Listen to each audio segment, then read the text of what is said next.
Ano yung muscle atrophy? Muscle atrophy, yun yung nawawala yung muscle, lumiliit, tas wala na siya. Bali yung mga astronaut, pag pumunta sa space, kung totoo man pumunta sila na space, dahil nagpo-float sila, hindi nila nagagamit yung muscle, after 4 days, wala na silang muscle. Kaya pag pumunta sila dito, hindi na sila makatayo.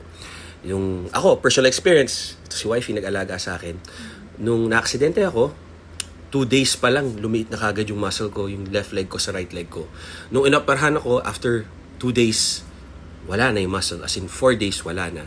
So, yung kasabihan na, if you don't use it, you lose it. Totoo yan. So, ganun na rin sa flexibility. So, maganda, pinapractice natin lagi yung galaw natin, workout, flexibility, kung ayaw natin mawala. Okay? If you don't use it, you lose it. Kaya, laging gamitin. Lahat.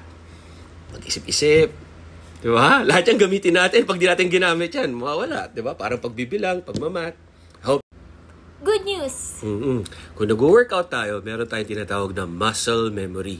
Ibig sabihin, yung muscles na nag-gain natin dati, pag nag-execute tayo lagi, sanay siya sa movement na yun, bigla siyang babalik like before.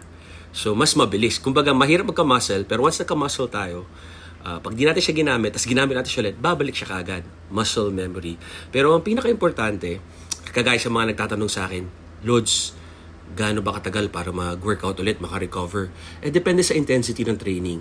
Ayon sa mga science, tsaka sa mga bro science, yan, yung mga natututunan ng mga bodybuilder, pag hindi naman tayo pumunta sa complete failure, kumbaga close to failure, mga 5 reps to failure, kinabukasan, pwede natin i-workout para lang magka-blood flow, parang active recovery.